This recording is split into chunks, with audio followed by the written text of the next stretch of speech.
আমন্ত্রণ রাতের বাংলাদেশে। শুরুতেই জানিয়ে দেব শিরোনামগুলো। ভোটে লেভেল প্লেইং ফিল্ড নিশ্চিত করবে কমিশন, আপিল বুথ পরিদর্শন করে জানালেন সিইসি। প্রয়োজনে প্রশাসনের রদবদল করতে পারবে ইসি বললেন মন্ত্রিপরিষদ সচিব। নির্বাচন কমিশন যদি কনভিন্সড হয়, তারা যদি মনে করেন যে রদবদল প্রয়োজন, তাহলে তারা বলবেন, তখন আমরা সেটা বিবেচনা করব। তারা কনভিন্সড হোক আগে। নির্বাচন বানচালে ফ্যাসিবাদীদের ষড়যন্ত্র চলছেই, অভিযোগ সালাউদ্দিনের। গণঅভ্যুত্থানের শহীদদের শ্রদ্ধা জানাতেই উত্তরবঙ্গ যাচ্ছেন তারেক রহমান।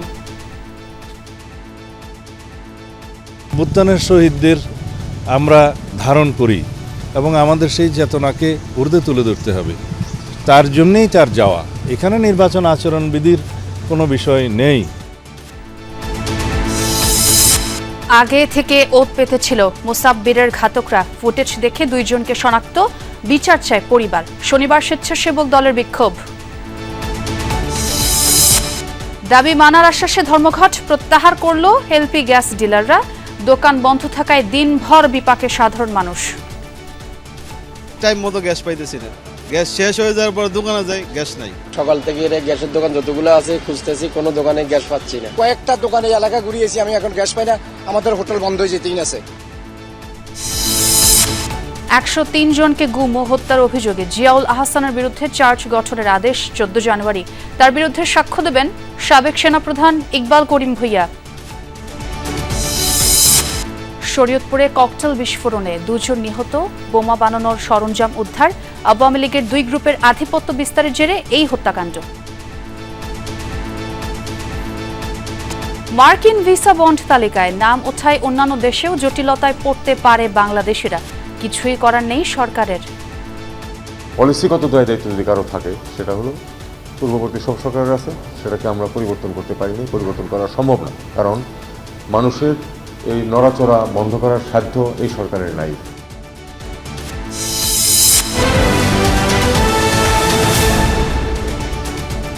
এতক্ষণ শিরোনাম দেখছিলেন, আর সঙ্গে আছে আমি ছোঁয়া খন্দকার। মনোনয়নপত্র বাছাইয়ে ইনসাফ পাবেন আপিলকারীরা, জানিয়েছেন সিইসি এএমএম নাসিরউদ্দিন। এছাড়া নিশ্চিত করা হবে ভোটের সুষ্ঠু পরিবেশও। পরে বিকেলে সিইসির সাথে সাক্ষাৎ শেষে ইইউ প্রতিনিধি দল জানায়, নির্বাচন প্রক্রিয়ায় নজর রাখবে ইইউ। এর আগে সচিবালয়ে মন্ত্রিপরিষদ সচিব ডক্টর শেখ আব্দুর রশিদ বলেন, বর্তমান মাঠ প্রশাসন দিয়ে সুষ্ঠু ভোট সম্ভব, চাইলে রদবদল করতে পারবে ইসি। নির্বাচন কমিশনে চতুর্থ দিনের মতো চলে আপিল আবেদন। বৃহস্পতিবার সকাল থেকেই নির্বাচন ভবন প্রাঙ্গণে ছিল কর্মকর্তাদের ব্যস্ততা। এ সময় আপিল বুথ পরিদর্শন করেন সিইসি এএমএম নাসিরউদ্দিন। জানান, রিটার্নিং কর্মকর্তা যে সিদ্ধান্তই দিক, ন্যায় বিচার নিশ্চিত করা হবে। আমরা ইনসাফ করবো ইনশাল্লাহ। দেখবেন যে আমাদের হিয়ারিং হওয়ার পরে দেখবেন আপনারা যে আইন অনুযায়ী যা হবে, বিধিবিধান অনুযায়ী যা হবে, আমরা সেই ধরনের সিদ্ধান্ত দিব। এবং আইন তো সবার জন্য সমান, সবাই তো মানতে বাধ্য হবে। পরে বিকেলে সিইসির সঙ্গে সাক্ষাৎ করতে আসেন ইইউর 4 সদস্যের প্রতিনিধি দল। সাক্ষাৎ শেষে কথা বলেন ইইউ ইলেকশন অবজারভেশন মিশনের প্রধান পর্যবেক্ষক। জানান, নিরপেক্ষ অবস্থান থেকে পর্যবেক্ষণ করা হবে নির্বাচন। We are really here to observe in a non-partisan way how this electoral process is being conducted, because Bangladesh is really a very important partner for the European Union. এর আগে দুপুরে সচিবালয়ে কথা বলেন মন্ত্রিপরিষদ সচিব। সুষ্ঠু নির্বাচনের জন্য বর্তমান মাঠ প্রশাসনই যথেষ্ট বলে মন্তব্য করেন তিনি। নির্বাচন কমিশন যদি কনভিন্সড হয়, তারা যদি মনে করেন যে রদবদল প্রয়োজন, তাহলে তারা বলবেন, তখন আমরা সেটা বিবেচনা করব, সেইভাবে ব্যবস্থা নেব। সেটা আমরা অনার করার চেষ্টা করব। তারা কনভিন্সড হোক আগে। ইসিতে সকাল থেকেই আপিল আবেদনের চতুর্থ দিনে ছিল সংক্ষুব্ধ প্রার্থীদের ভিড়। কমিশনের ভূমিকা নিয়ে বিভিন্ন অভিযোগও ছিল তাদের কণ্ঠে। এই বৈষম্যের জন্য 5ই আগস্ট করলো, সেই বৈষম্য কন্টিনিউ করছে, এটা থাকা উচিত ছিল না। টাইম দেন, আমি আয়কর অফিস থেকে উঠায় নিয়ে এসে আবার আপনাকে দিচ্ছি, কিন্তু ওনারা টাইম দিল না। মনোনয়নপত্র জমা না দিয়েও কেউ কেউ আসেন অভিযোগ জানাতে। হিরো আলমের নাম শুনে যখন 5টা অতিক্রম হয়ে গেল, 5টা 2 মিনিট বাজে, তখন গেট লেগে দিচ্ছে। গেট লেগে দিয়ে অজুহাত দেখাচ্ছে টাইমটা ওভার হয়েছে।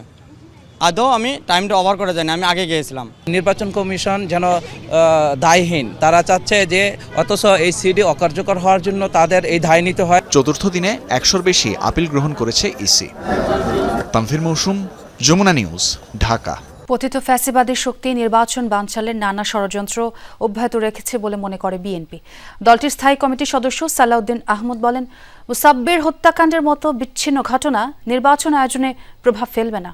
গুলশানে বিএনপি চেয়ারপারসনের কার্যালয়ে তিনি জানান, অভ্যুত্থানের শহীদদের শ্রদ্ধা জানাতেই ভারপ্রাপ্ত চেয়ারম্যান তারেক রহমান উত্তরবঙ্গ সফর করবেন। বুধবার রাতে রাজধানীতে বিএনপির অঙ্গ সংগঠন স্বেচ্ছাসেবক দল ঢাকা মহানগর উত্তরের সাবেক সাধারণ সম্পাদক আজিজুর রহমান মুসাব্বির গুলিবিদ্ধ হয়ে নিহত হন। এই ঘটনাকে বিচ্ছিন্ন ঘটনা হিসেবে উল্লেখ করেছেন বিএনপির স্থায়ী কমিটির সদস্য সালাউদ্দিন আহমদ। শঙ্কা জানান, পতিত ফ্যাসিবাদী শক্তি নির্বাচন বানচাল ও দেশের গণতান্ত্রিক যাত্রাকে ব্যাহত করতেই আইনশৃঙ্খলা পরিস্থিতির অবনতি ঘটাচ্ছে। তবে এমন ঘটনা নির্বাচনে প্রভাব ফেলবে না বলেও মনে করেন সালাউদ্দিন। বলেন, সব রাজনৈতিক দলই নির্বাচনের বিষয়ে প্রতিশ্রুতিবদ্ধ। পতিত ফ্যাসিবাদী শক্তির কিছু কিছু ষড়যন্ত্র এখনো তারা চালু রেখেছে, যাতে নির্বাচনকে বাধাগ্রস্ত করতে পারে, কণ্ঠকাঠিন্য করতে পারে, গণতন্ত্রের উত্তরণের পথটাকে সহজতর না করতে পারে। কিন্তু তাদের সেই প্রচেষ্টা কখনো সফল হবে না। এদেশের মানুষ প্রতিজ্ঞাবদ্ধ এবং অঙ্গীকারাবদ্ধ, গণতন্ত্রে তারা ফিরবেই এবং একটি সুষ্ঠু নিরপেক্ষ অবাধ নির্বাচনের জন্য আমরা সবাই অপেক্ষা করছি, সারা জাতি অপেক্ষমান।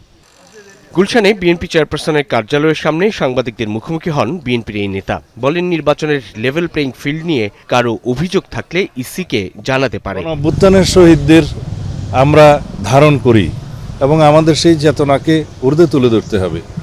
তার জন্যই তার যাওয়া। এখানে নির্বাচন আচরণবিধির কোনো বিষয় নেই। এই দৃষ্টিকোণ থেকে আমরা দেখি এবং সবাইকে অনুরোধ করব যেন 2024-এর ছাত্র গণ অভ্যুত্থানের মর্যাদাকে আমরা প্রশ্নবিদ্ধ না করি। ভোটের লড়াইয়ে প্রার্থী চূড়ান্ত হলেও কিছু আসনে রয়েছে বিএনপির বিদ্রোহী প্রার্থী। অথচ দীর্ঘদিনের যুগপৎ আন্দোলনের সঙ্গীদের সাথে সমঝোতা হয়েছে এসব এলাকায়। তবে আলোচনার মাধ্যমে সংকট সমাধানে আশাবাদী দলটি। আমরা অনেককেই, আমাদের অনেক যোগ্য প্রার্থীকে আমরা বলতে গেলে বঞ্চিত করেছি। সুতরাং তাদের মনোব্যথা আছে, তাদেরকে আমরা কিছু কিছু ক্ষেত্রে সাংগঠনিক ব্যবস্থা নিয়েছি, আর কিছু কিছু ক্ষেত্রে তাদেরকে আমরা বুঝিয়ে শান্ত করার চেষ্টা করব। আশা করি সেটা মীমাংসা হবে। নির্বাচনী বিষয়ে রাজনৈতিক দলগুলোর ঐক্যের উপর জোর দেন বিএনপির এই নেতা। তার মতে, শেষ পর্যন্ত সফলভাবে অনুষ্ঠিত হবে ত্রয়োদশ সংসদ নির্বাচন। রাজনৈতিক দলগুলোর আন্তরিকতায় আমরা সেই নির্বাচনের বৈতরণী খুব সহজভাবে পার করতে পারব। সাইফুদ্দিন রবিন, যমুনা নিউজ, ঢাকা। শুটাররা আগে থেকেই ওত পেতেছিল। সুযোগ বুঝে স্বেচ্ছাসেবক দল নেতা মুসাব্বিরকে এলো পাতারি গুলি করে পালিয়ে যায় তারা। সন্দেহভাজন দুইজনকে শনাক্তের চেষ্টা করছে পুলিশ। কারওয়ান বাজারে চাঁদা তোলা নিয়ে কারোর সাথে দ্বন্দ্ব ছিল এমন তথ্যের ওপর হত্যার মোটিভ কিনা, এই নিয়েই তদন্ত চলছে। আরও জানাচ্ছেন রাব্বি সিদ্দিকী।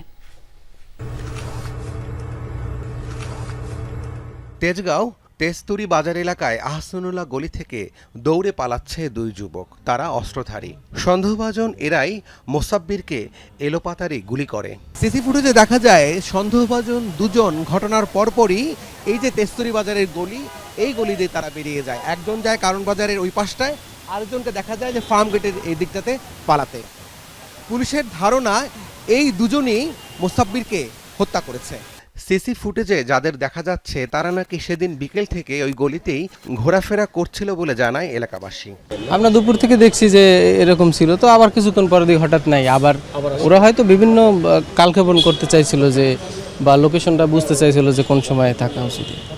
এই আর কি। ওরা কি দুপুর থেকে এই গলিতে ওদের? হ্যাঁ, বারবার ওরা গেছে আসছে, এরকমই মনে হয়েছিল। মানে এখানেই বসা ছিল।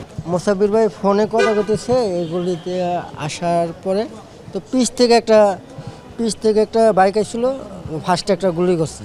মোসাব্বির ভাইয়ের শরীরে লাগে নাই। তো এগুলিতে ঢুকছে বাঁচার জন্যই ঢুকছে, তো এগুলিতে আর যাইতে পারে না।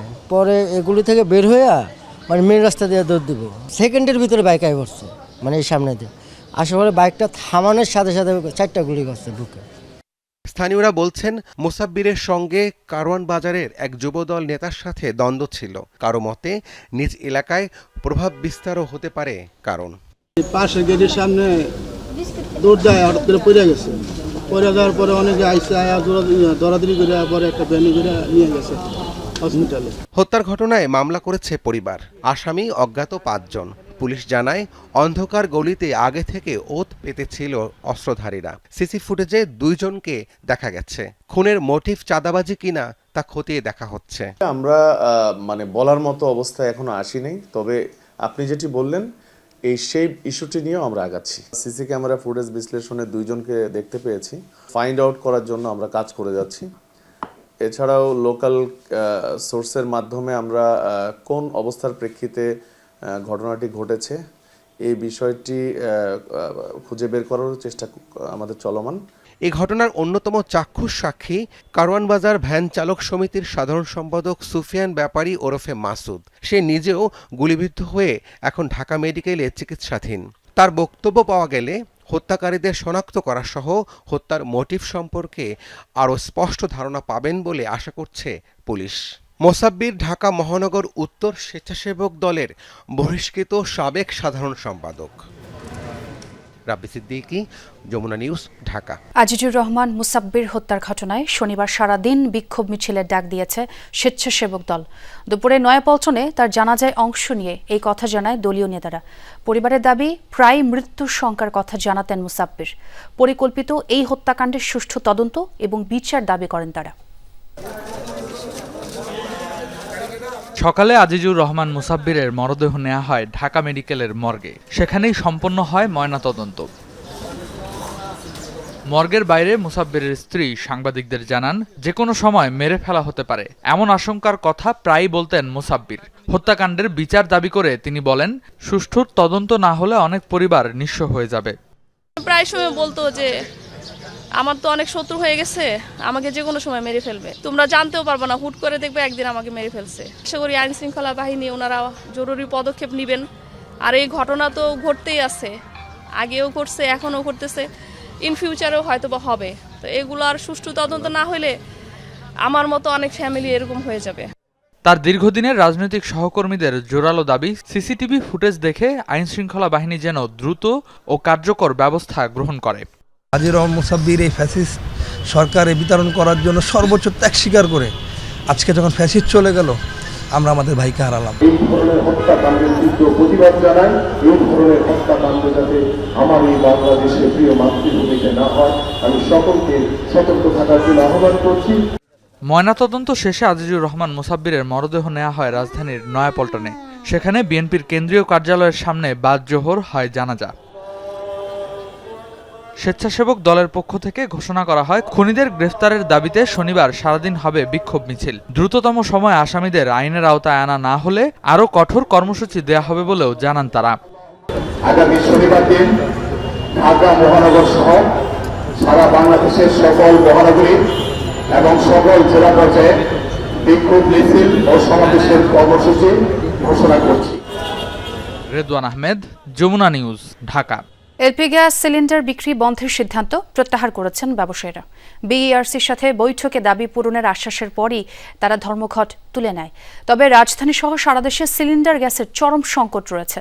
সব দোকান বন্ধ থাকায় বৃহস্পতিবার চড়া দামেও ভোক্তারা গ্যাস কিনতে পারেননি।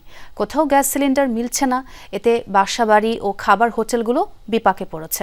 ব্যবসায়ীরা সরকার নির্ধারিত দামের সঙ্গে খুচরা পর্যায়ে আরও প্রায় 200 টাকা বাড়ানোর দাবি জানান। কয়েকদিন ধরে লাফিয়ে বাড়ছে সিলিন্ডার গ্যাসের দাম। এক পর্যায়ে গ্যাসের সংকট দেখা দেয়। এমন পরিস্থিতিতে দাম নিয়ন্ত্রণে অভিযান পরিচালনা করে ভোক্তা অধিকার। জরিমানা করা হয় খুচরা ব্যবসায়ী ও ডিলারদের। এতে বেঁকে বসেন গ্যাস ব্যবসায়ীরা। তারা সিলিন্ডার বিক্রি ও সরবরাহ বন্ধের ঘোষণা দিলে পরিস্থিতি আরও জটিল হয়। এতে চরম ভোগান্তিতে সাধারণ ভোক্তারা। গ্যাস টোটালে নেয় যে 3 দিন ভরা, আর গ্যাসের দাম অতিরিক্ত চাইতেছে। গ্যাস শেষ হয়ে যাওয়ার পর দোকানে যাই, গ্যাস নাই। পাটা এবং পুতোর মতো আছি, এদিকেও ফিসতেছে এদিকেও ফিসতেছে, অর্থাৎ আমরা বেশি দামে কিনেও মাল পাচ্ছি না। 5-7 দিন যাবত ওনার কাছে আসতেছি, কোনো গ্যাস উনি আমাদের দিতে পারতেছে না। রাজধানীর মতোই দেশের অন্যান্য স্থানেও পরিস্থিতি একই রকম। সকাল থেকে গ্যাসের দোকান যতগুলো আছে খুঁজতেছি, কোনো দোকানে গ্যাস পাচ্ছি না। ডিলাররা আমাদেরকে মাল দিচ্ছেন, আমরা বিক্রি করতে পারতেছি না। এখন ভুক্তভোগীরা মানে তোমার জরিমানা করে গ্যাসের দাম বাড়ানো, ওনারা আমাদের কোনো গ্যাসে দিচ্ছে না। পরিবেশক ও খুচরা ব্যবসায়ীদের দাবি, উৎপাদক প্রতিষ্ঠান থেকে সিলিন্ডার সরবরাহ না করায় সংকট তৈরি হয়েছে। তারপর প্রশাসনের হয়রানির অভিযোগও করেন গ্যাস বিক্রেতারা। কোম্পানি যে রেট দিতেছে আমাদেরকে, এই রেটে বিক্রি করলেও আপনার মোবিল কোটায়া জরিমানা করে। আমাদের 100%-এর মধ্যে আমাদের 60% দিচ্ছে এখন কোম্পানি। কোম্পানি যে রেট দিতে আছে আর সরকার যে রেট দিচ্ছে, এতে ডিলারদের প্রচুর পরিমাণ লস হচ্ছে। এই অবস্থায় বাংলাদেশ এনার্জি রেগুলেটরি কমিশনের সাথে আলোচনায় বসে এলপি গ্যাস ব্যবসায়ী সমবায় সমিতি। তারা অভিযান বন্ধ সহ সরকার নির্ধারিত মূল্যের সাথে 194 টাকা যোগ করে 12 লিটারের সিলিন্ডার ভোক্তা পর্যায়ে 1500 টাকা নির্ধারণের দাবি জানান। কর্মসূচিটা ছিল আমাদের অনির্দিষ্টকালের জন্য। এখন থেকে আমরা এই কর্মসূচি স্থগিত করব। 1306 টাকা আমাদের কিনতে হয়, আমরা 1306 টাকা আমরা ভোক্তাদের গ্যাসটা আমরা দিতে পারবো না। আমাদের এই গ্যাসের রেটটা আমাদের একটু বাড়াই দিতে হবে। বিইআরসির চেয়ারম্যান ব্যবসায়ীদের দাবি পূরণের আশ্বাসের প্রেক্ষিতে ধর্মঘট প্রত্যাহার করেন ব্যবসায়ীরা। ভোক্তা অধিকার কর্তৃক যে অভিযান চালানো হচ্ছে সে বিষয়ে তারা কথা বলেছেন। আমরা ভোক্তা অধিকারের সঙ্গে এই বিষয়ে প্রয়োজনে কথা বলবো। তারা আমাদের আশ্বাসে আশ্বস্ত হয়ে ধর্মঘট প্রত্যাহার করেছেন, এই জন্য তাদের আন্তরিকভাবে ধন্যবাদ জানাচ্ছি। এতে মানুষের উপকার হবে। তারপরও সিলিন্ডার সরবরাহ স্বাভাবিক হয়নি। বিইআরসির চেয়ারম্যান জানিয়েছেন রমজানের আগেই চলমান গ্যাস সংকট কেটে যাবে। শামীম রেজা, যমুনা নিউজ, ঢাকা। 34 বছর পর অত্যাবশ্যকীয় ওষুধের নতুন তালিকা প্রকাশ করল সরকার। এতে আছে বহু ব্যবহৃত 295টি ওষুধ। এসব ঔষধের দাম নির্ধারণ করবে সরকার, পাওয়া যাবে সর্বনিম্ন দামে। উপদেষ্টা পরিষদের এই সিদ্ধান্ত জানিয়েছেন স্বাস্থ্য মন্ত্রণালয়ের বিশেষ সহকারী অধ্যাপক সাইদুর রহমান। ফরেন সার্ভিস একাডেমির এই সংবাদ সম্মেলনে প্রধান উপদেষ্টার প্রেস সচিব শফিকুল আলম জানান, সুপ্রিম কোর্ট ও সচিবালয় সংশোধন চূড়ান্ত অধ্যাদেশ অনুমোদন দেওয়া হয়েছে। দেশে জেনেরিক ড্রাগ বা ওষুধের সংখ্যা 1800। এগুলোর মূল্য নির্ধারণে বড় ভূমিকা থাকে বেসরকারি ওষুধ কোম্পানির। তবে বহু ব্যবহৃত ওষুধের দাম নির্ধারণ করে থাকে সরকার। সবশেষ 1992 সালে এসব ওষুধের তালিকা করে সরকার। উদ্দেশ্য, এসব ওষুধ যেন কম টাকায় কিনতে পারে রোগীরা। দীর্ঘদিনের উদ্যোগ থাকলেও অবশেষে সেই তালিকা সংশোধন করল অন্তর্বর্তী সরকার। প্রধান উপদেষ্টা ডক্টর মোহাম্মদ ইউনূসের সভাপতিত্বে অনুষ্ঠিত বৈঠকে সংশোধিত তালিকায় যুক্ত হলো নতুন 136টি ওষুধ। বৈঠক শেষে ব্রিফিংয়ে স্বাস্থ্য মন্ত্রণালয়ের বিশেষ সহকারী সাইদুর রহমান জানান, কোম্পানি নয়, এসব ওষুধের মূল্য ঠিক করে দেবে সরকার। এবারের অত্যাবশ্যক ওষুধ গত তালিকার চাইতে এবারে 135টি ওষুধ, 36টি ওষুধ অন্তর্ভুক্ত হয়েছে নতুনভাবে এবারে তালিকায়। এবং মূল ব্যাপার যেটা, সেটা হচ্ছে যে এই তালিকায় অন্তর্ভুক্ত ওষুধগুলোর ক্ষেত্রে আসলে এটা সরকার কর্তৃক একটি নির্ধারিত মূল্যে ওষুধগুলো বিক্রি করতে হবে এবং এই নির্ধারিত মূল্যের বাইরে যারা আছেন তাদেরকে এই মূল্যে পর্যায়ক্রমে আসতে হবে। যারা উপরে আছেন তাদেরকেও নেমে আসতে হবে, যারা নিচ থেকে যাবেন তারা ইচ্ছা করলে উপরে উঠতে পারেন অথবা থাকবেন না। সাইদুর রহমান আরও জানান, শুধু অত্যাবশ্যকীয় নয়, আরও 1100 ঔষধের যৌক্তিক মূল্য নির্ধারণেও কাজ করছে সরকার। বাংলাদেশের স্বাস্থ্য খাতে মানুষের ব্যয়ের 2/3 আসলে ওষুধ খাতে ব্যয় করেন এবং এই আউট অফ পকেট মানুষের ব্যক্তিগত খাত থেকে ব্যয় করা অর্থ এই ওষুধ খাতে ব্যয় হয়। এটা কমানোর জন্য পৃথিবীতে বিভিন্ন রকমের মডেল কাজ করে। বাংলাদেশে যেহেতু এই ধরনের কোনো ইন্স্যুরেন্স অথবা এই ধরনের বেনিফিট স্কিম নেই, এই অবস্থা বাংলাদেশকে আসলে এই ওষুধের উপরে মূল্য নির্ধারণের একটা রাষ্ট্রীয় ইন্টারভেনশন ছাড়া আসলে এটা মানুষের জন্য অ্যাফোর্ডেবল রাখা কঠিন হচ্ছিল। ব্রিফিংয়ে প্রধান উপদেষ্টার প্রেস সচিব শফিকুল আলম জানান, উপদেষ্টা পরিষদের বৈঠকে 4টি নতুন বিষয়ে সিদ্ধান্ত এসেছে। ব্যক্তিগত উপাত্ত সুরক্ষা অধ্যাদেশ নিয়েও কথা বলেন। এতে আগের সকল তথ্য লোকাল ব্যাকআপে রাখার কথা থাকলেও এখন শুধু স্পর্শকাতর তথ্য উপাত্ত রাখা যাবে। সুপ্রিম কোর্ট সচিবালয় সংশোধন অধ্যাদেশের 2026-এর খসড়া নীতিগত ও চূড়ান্ত অনুমোদন হয়েছে। আগে সকল ডেটার একটি সিঙ্ক্রোনাস লোকাল ব্যাকআপ রাখতে বলা হয়েছিল। এখন শুধুমাত্র ক্রিটিক্যাল ইনফরমেশন ইনফ্রাস্ট্রাকচারের ক্ষেত্রে সীমাবদ্ধ করা হয়েছে। এটা ব্রিফিংয়ে প্রশ্ন ছিল স্বেচ্ছাসেবক দলের নেতা মোসাব্বির হত্যা নিয়েও। স্ত্রী একটা মামলা করেছেন, যারা এক্ষেত্রে সম্ভাব্য আক্রমণকারী তাদেরকে শনাক্তের চেষ্টা করা হচ্ছে, তবে এখন পর্যন্ত এই মামলায় কোনো গ্রেপ্তার নেই। লামিয়া তিথি, যমুনা নিউজ, ঢাকা। আওয়ামী লীগের আমলে গুম ও বিচার বহির্ভূতভাবে 103 জনকে হত্যায় এনটিএমসির সাবেক মহাপরিচালক ও সাবেক সেনা কর্মকর্তা জিয়াউল হাসানের বিরুদ্ধে অভিযোগ গঠনের আদেশ 14 জানুয়ারি নির্ধারণ করেছে আদালত। এর আগে তার পক্ষে শুনানি করেছেন তার আইনজীবীরা। গত রোববার অভিযোগ গঠনের শুনানি শেষ করে বিচার শুরুর আবেদন জানায় প্রসিকিউশন, যেখানে গুমের পর গাজীপুর, বরগুনার পাথরঘাটার চরদুয়ানি ও সুন্দরবনে জলদস্যু দমনের কথিত অপারেশনের নাটক সাজিয়ে মোট 103 জনকে হত্যার অভিযোগ আনা হয়। আর শুনানি শেষে চিফ প্রসিকিউটর বলেন, জিয়াউল আহসানের বিরুদ্ধে সাক্ষ্য দেবেন সাবেক সেনাপ্রধান জেনারেল অবসরপ্রাপ্ত ইকবাল করিম ভূঁইয়া। এদিকে মানবতা বিরোধী অপরাধের মামলায় সাবেক মন্ত্রী দীপু মনি সহ 13 আসামির বিরুদ্ধে তদন্ত প্রতিবেদন দিতে 3 মাস সময় বেঁধে দিয়েছেন ট্রাইব্যুনাল। ফৌজদারি অপরাধ যখনই করা হোক না কেন 100 বছর পরেও তার বিচার হতে পারে।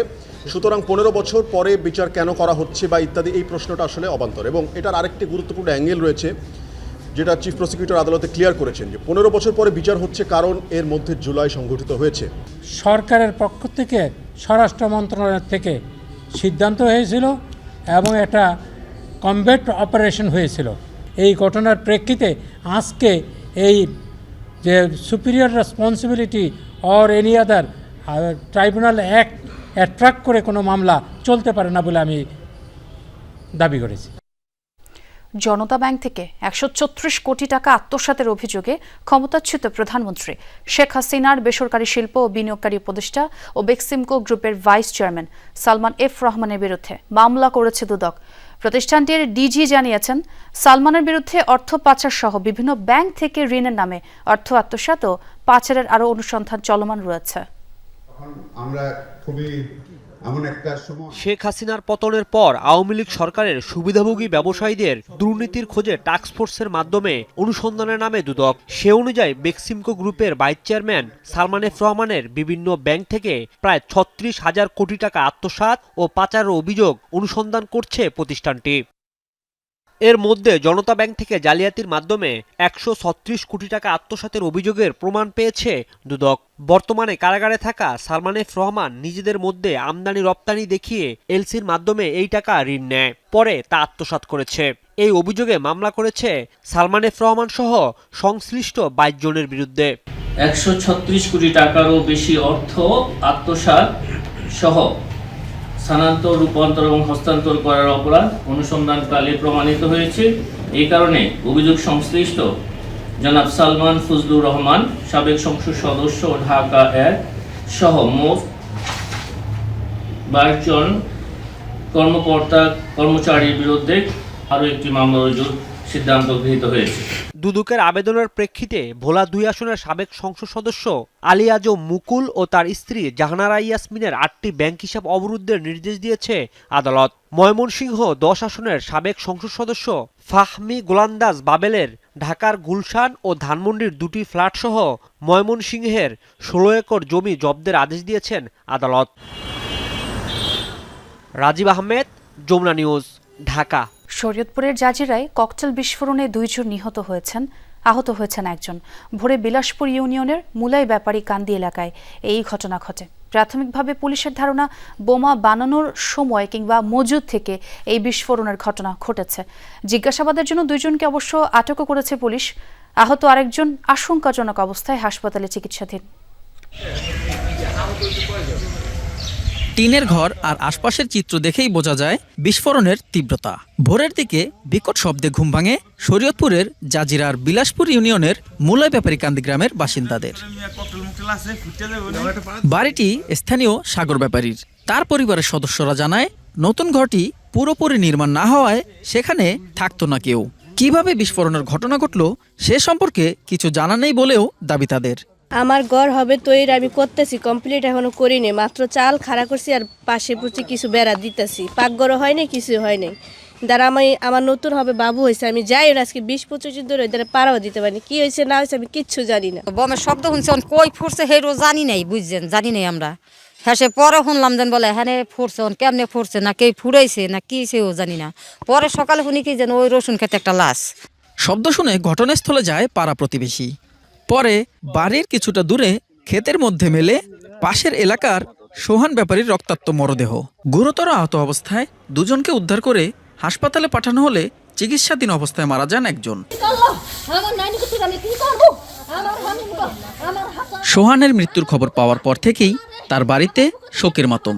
স্বজনদের দাবি, সোহান কার্যক্রম নিষিদ্ধ উপজেলা আওয়ামী লীগ নেতা কুদ্দুস ব্যাপারীর সমর্থক ছিলেন।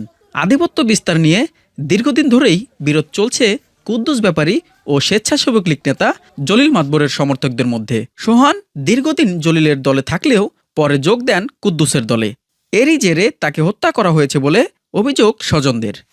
অগদলের মাইসে আমার পোলার আসলো, আমার পোলার অগদলে আসলো, অগদলতে না গেলে কাম হইতো না।